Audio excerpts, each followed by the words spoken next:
Number 1 पर रखना है। अनुपूरक बजट के माध्यम से सभी विभागों को जो उनकी आवश्यकताएं हैं उनको हम पूरा करने हैं। तो आज सत्र के प्रारंभ होने के बाद कल अनुपूरक बजट हम लाएंगे। इसके बाद जो महत्वपूर्ण विधेयक हैं उनको भी पास इस सत्र में कराया जाना है। हम पूरे प्रदेशवासियों के हित में, चाहे डेवलपमेंट की बात हो चाहे लॉ एंड ऑर्डर की बात हो, प्राथमिक दृष्टि से हमारी जिम्मेदारी है कि उत्तर प्रदेश को हम डेवलपमेंट के मोर्चे पर और लॉ एंड ऑर्डर के मोर्चे पर नंबर 1 पर लाएं और उसके लिए सरकार लगातार काम कर रही है।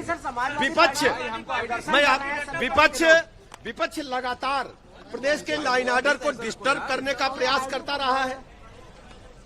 दंगा फसाद, लोगों को भड़काना, अराजकता फैलाना विपक्ष का, खासकर समाजवादी पार्टी का यह प्रयास रहा है। लेकिन मैं जिम्मेदारी के साथ कहता हूं कि किसी भी स्थिति में हम लॉ एंड ऑर्डर को मेंटेन करेंगे। कानून से खिलवाड़ करने की इजाजत किसी को नहीं है। और विपक्ष से मैं कहना चाहता हूं कि प्रदेश के चतुर्मुखी विकास के लिए रचनात्मक रूप से जो मुद्दे हैं उन पर हमारी जनता के साथ खड़े हों।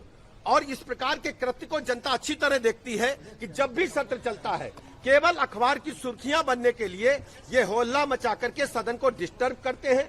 प्रदेश की जनता पास से माइन्यूट ऑब्जर्व इनको कर रही है।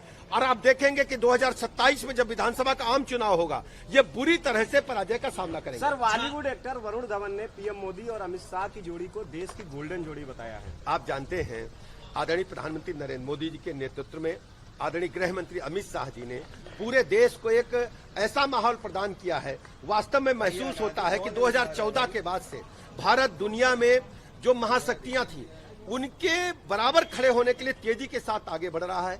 बड़े बड़े अर्थशास्त्रियों का मानना है कि भारत माता जब 100वीं वर्षगांठ आजादी की मना रही होंगी 2047 में, तो हम विकसित राष्ट्र की तरफ स्थापित हो चुके होंगे और आर्थिक महाशक्ति के रूप में तीसरी बड़ी आर्थिक ताकत बनकर के उभरेंगे। सर, वरुण धवन ने अमित शाह को देश का हनुमान बताया है।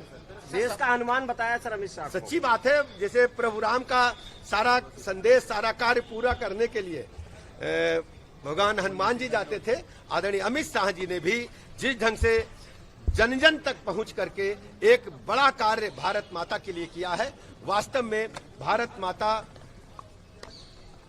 दुनिया में सर्वोच्च शिखर पर भारत माता का झंडा लहरा रहा है।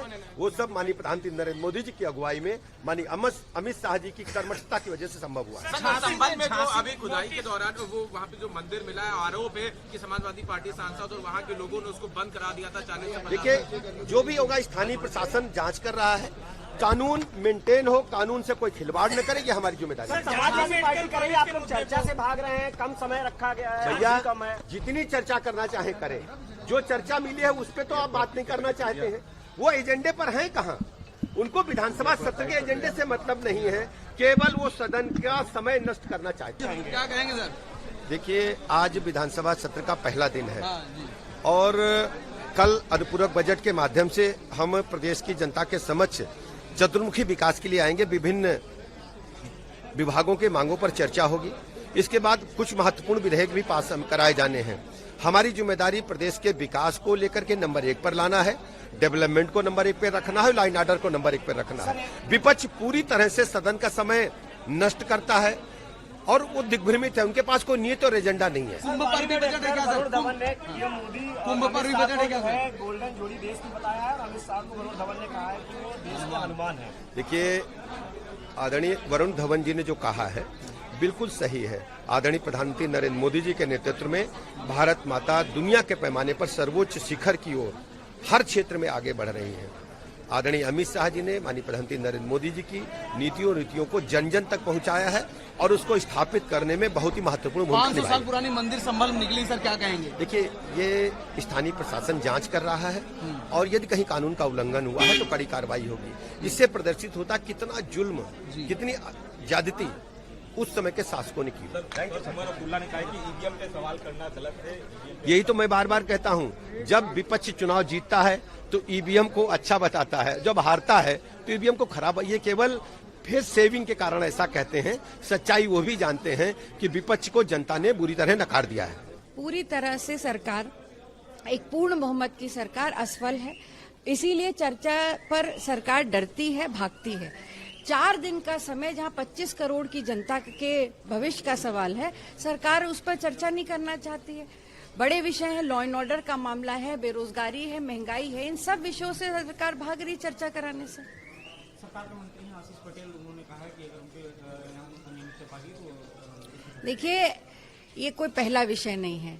कई बार इस सरकार के मंत्री, विधायक, सांसद सरकार की कार्यप्रणाली पर प्रश्न चिन्ह लगा चुके हैं, तो ये कोई नई चीज नहीं है, इसकी जांच होनी चाहिए। बिल्कुल सारे मुद्दे, केवल संभल नहीं, बहराइच भी है, लॉ एंड ऑर्डर है, सारे विषयों को हम उठाएंगे। अगर आप ये वीडियो YouTube पर देख रहे हैं तो हमारे चैनल को सब्सक्राइब करें और बेल आइकन को दबाना ना भूलें। अगर आप Facebook पर ये वीडियो देख रहे हैं तो हमारे पेज को लाइक करें।